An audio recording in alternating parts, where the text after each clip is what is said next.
بسم اللہ الرحمن الرحیم۔ غزوہ احد، انتقامی جنگ کے لیے قریش کی تیاریاں۔ اہل مکہ کو معرکہ بدر میں شکست و ہزیمت کی جو زخ اور اپنے صنادید و اشراف کے قتل کا جو صدمہ برداشت کرنا پڑا تھا، اس کے سبب وہ مسلمانوں کے خلاف غیظ و غضب سے کھول رہے تھے، حتیٰ کہ انہوں نے اپنے مقتولین پر آہ و فغاں کرنے سے بھی روک دیا تھا اور قیدیوں کے فدیے کی ادائیگی میں بھی جلد بازی کا مظاہرہ کرنے سے منع کر دیا تھا، تاکہ مسلمان ان کے رنج و غم کی شدت کا اندازہ نہ کر سکے۔ پھر انہوں نے جنگ بدر کے بعد یہ متفقہ فیصلہ کیا کہ مسلمانوں سے ایک بھرپور جنگ لڑ کر اپنا کلیجہ ٹھنڈا کرے اور اپنے جذبہ غیظ و غضب کو تسکین دے، اور اس کے ساتھ ہی اس طرح کی معرکہ آرائی کی تیاری بھی شروع کر دی۔ اس معاملے میں سرداران قریش میں سے اکرمہ بن ابی جہل، صفوان بن امیہ، ابو سفیان بن حرب اور عبداللہ بن ربیعہ زیادہ پرجوش اور سب سے پیش تھے۔ ان لوگوں نے اس سلسلے میں پہلا کام یہ کیا کہ ابو سفیان کا وہ قافلہ جو جنگ بدر کا باعث بنا تھا اور جسے ابو سفیان بچا کر نکال لے جانے میں کامیاب ہو گیا تھا، اس کا سارا مال جنگی اخراجات کے لیے روک لیا، اور جن لوگوں کا مال تھا ان سے کہا کہ اے قریش کے لوگوں، تمہیں محمد صلی اللہ علیہ وسلم نے سخت دھچکا لگایا ہے اور تمہارے منتخب سرداروں کو قتل کر ڈالا ہے، لہذا ان سے جنگ کرنے کے لیے اس مال کے ذریعے مدد کرو، ممکن ہے کہ ہم بدلہ چکا لیں۔ قریش کے لوگوں نے اسے منظور کر لیا، چنانچہ یہ سارا مال جس کی مقدار 1000 اونٹ اور 50,000 دینار تھی، جنگ کی تیاری کے لیے بیچ ڈالا۔ اسی بارے میں اللہ تعالیٰ نے یہ آیت نازل فرمائی: اعوذ باللہ من الشیطان الرجیم، ان الذین کفروا ينفقون اموالهم ليصدوا عن سبیل اللہ فسينفقونها ثم تكون عليهم حسرة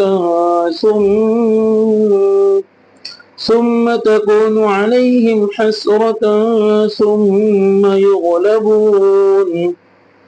جن لوگوں نے کفر کیا وہ اپنے اموال اللہ کی راہ سے روکنے کے لیے خرچ کریں گے، تو یہ خرچ تو کریں گے لیکن پھر یہ ان کے لیے باعث حسرت ہوگا، پھر مغلوب کیے جائیں گے۔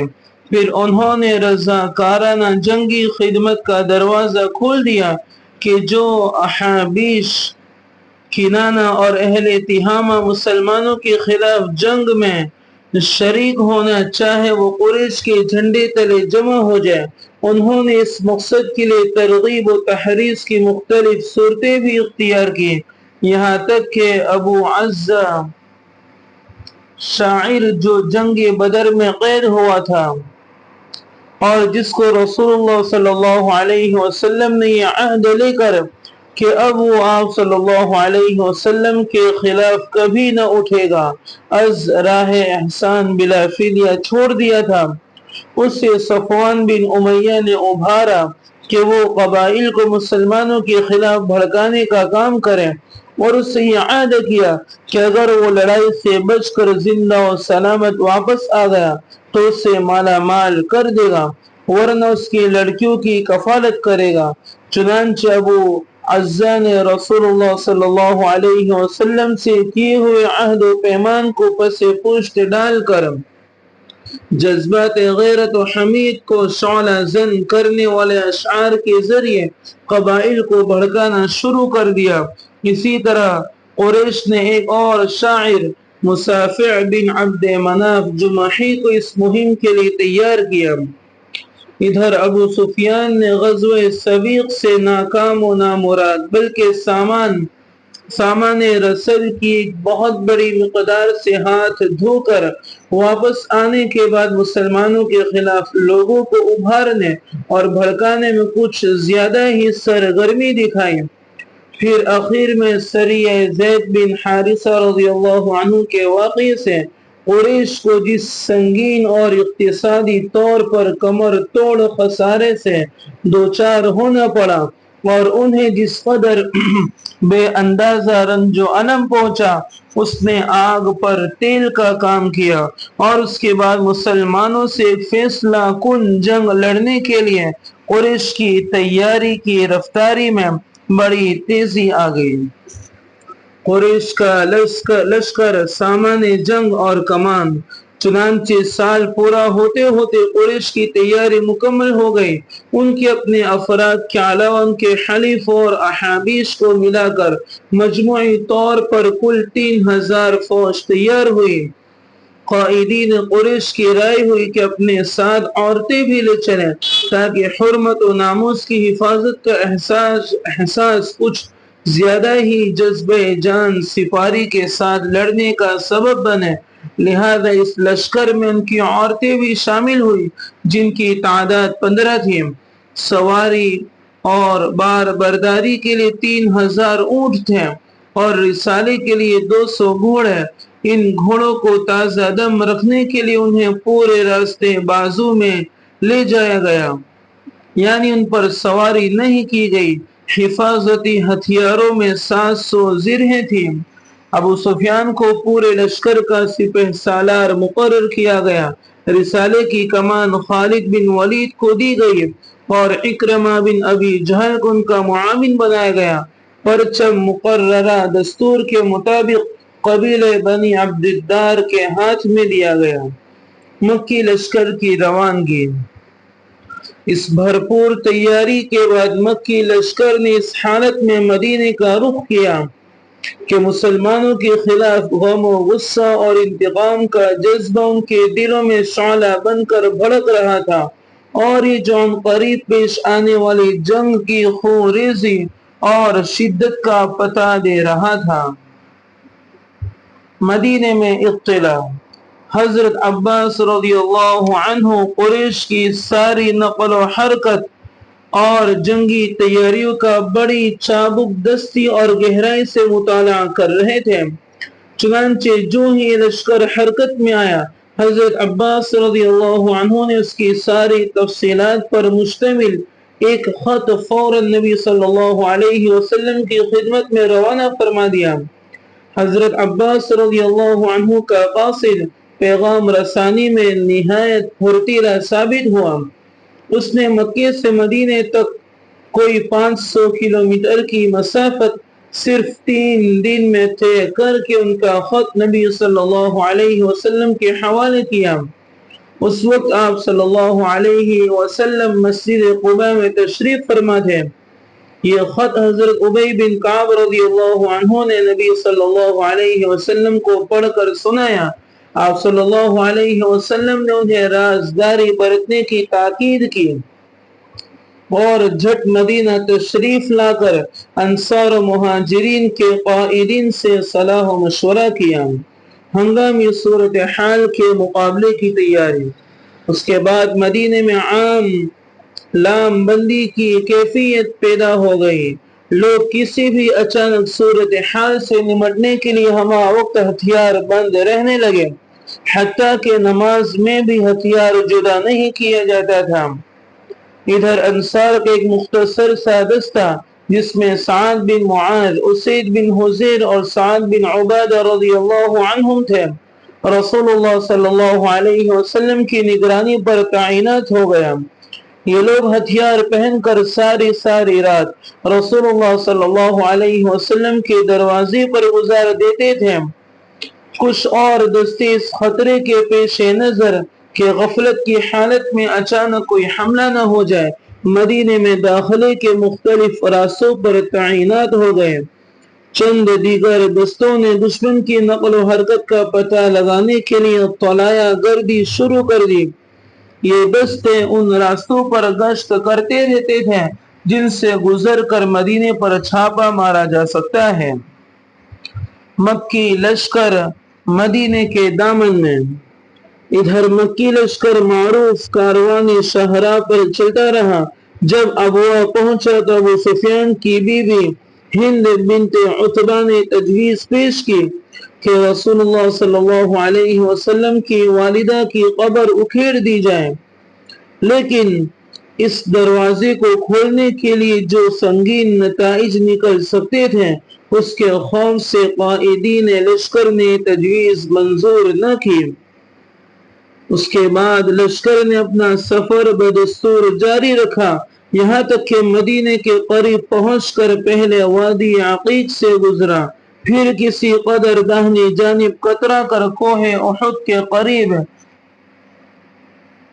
عینین نامی مقام پر جو مدینے کے شمال میں وادی قنات کے کنارے ایک بنجر زمین ہے پڑاؤ ڈال دیا۔ یہ جمعہ 6 شوال سن 3 ہجری کا واقعہ ہے۔ مدینے کی دفاعی حکمت عملی کے لیے مجلس شورا کا اجلاس۔ مدینے کے مکی لشکر کی ایک خبر مدینے کے ذرائع اطلاعات مکی لشکر کی ایک خبر مدینہ پہنچا رہے تھے، حتیٰ کہ اس کے پڑاؤ کی بابت آخری خبر بھی پہنچا دی۔ اس وقت رسول اللہ صلی اللہ علیہ وسلم نے فوجی ہائی کمان کی مجلس شورا منعقد فرمائے، جس میں مناسبت حکمت عملی اختیار کرنے کے لیے صلاح مشورہ کرنا تھا۔ آپ صلی اللہ علیہ وسلم نے انہیں اپنا دیکھا ہوا ایک خواب بتلایا۔ آپ صلی اللہ علیہ وسلم نے بتلایا کہ واللہ میں نے ایک بھلی چیز دیکھی ہے۔ میں نے دیکھا کہ کچھ گائیں ذبح کی جا رہی ہیں، اور میں نے دیکھا کہ میری تلوار کے سرے پر کچھ شکستگی ہے، اور یہ بھی دیکھا کہ میں نے اپنا ہاتھ ایک محفوظ زرہ میں داخل کیا ہے۔ پھر آپ صلی اللہ علیہ وسلم نے گائے کی تعبیر بتلائی کہ کچھ صحابہ رضی اللہ عنہم قتل کیے جائیں گے۔ تلوار میں شکستگی کی تعبیر بتلائی کہ آپ صلی اللہ علیہ وسلم کے گھر کا کوئی آدمی شہید ہوگا، اور محفوظ زرہ کی یہ تعبیر بتلائی کہ اس سے مراد شہر مدینہ ہے۔ پھر آپ صلی اللہ علیہ وسلم نے صحابہ کرام رضی اللہ عنہم کے سامنے دفاعی حکمت عملی کے متعلق اپنی رائے پیش کی کہ مدینے سے باہر نہ نکلے بلکہ شہر کے اندر ہی قلعہ بند ہو جائے۔ اب اگر مشرکین اپنے کیمپ میں مقیم رہتے ہیں تو بے مقصد اور برا قیام ہوگا، اور اگر مدینے میں داخل ہوتے ہیں تو مسلمان گلی کوچے کے ناکوں پر ان سے جنگ کریں گے، اور عورتیں چھتوں کے اوپر سے ان پر خشت باری کریں گی۔ یہی صحیح رائے تھی، اور اسی رائے سے عبداللہ بن ابی رأس المنافقین نے بھی اتفاق کیا، جو اس مجلس میں خزرج کے ایک سرکردہ نمائندے کی حیثیت سے شریک تھا۔ لیکن اس کے اتفاق کی بنیاد یہ نہ تھی کہ جنگی نقطہ نظر سے یہی صحیح موقف تھا، بلکہ اس کا مقصد یہ تھا کہ وہ جنگ سے دور بھی رہے اور کسی کو اس کا احساس بھی نہ ہو۔ لیکن اللہ کو کچھ اور ہی منظور تھا۔ اس نے چاہا کہ یہ شخص اپنے رفقا سمیت پہلی بار سر عام رسوا ہو جائے، اور ان کے کفر و نفاق پر جو پردہ پڑا ہوا ہے وہ ہٹ جائے، اور مسلمانوں کو اپنے مشکل ترین وقت میں معلوم ہو جائے کہ ان کی آستین میں کتنے سانپ رینگ رہے ہیں۔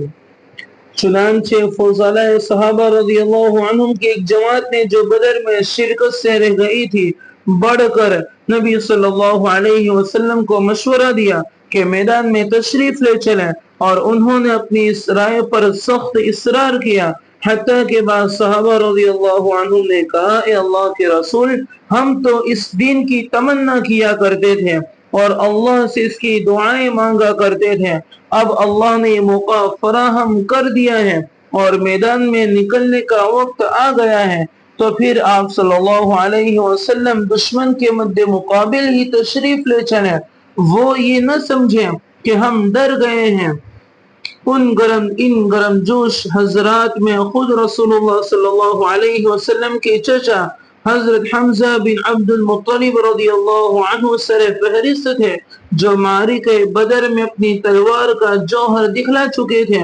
انہوں نے نبی صلی اللہ علیہ وسلم سے عرض کی کہ اس ذات کی قسم جس نے آپ صلی اللہ علیہ وسلم پر کتاب نازل کی ہے، میں کوئی غذا نہ چکھوں گا یہاں تک کہ مدینے سے باہر اپنی تلوار کے ذریعے ان سے دو ہاتھ کر لوں۔ رسول اللہ صلی اللہ علیہ وسلم نے اکثریت کے اصرار کے سامنے اپنی رائے ترک کر دی اور آخری فیصلہ یہی ہوا کہ مدینے سے باہر نکل کر کھلے میدان میں معرکہ آرائی کی جائے۔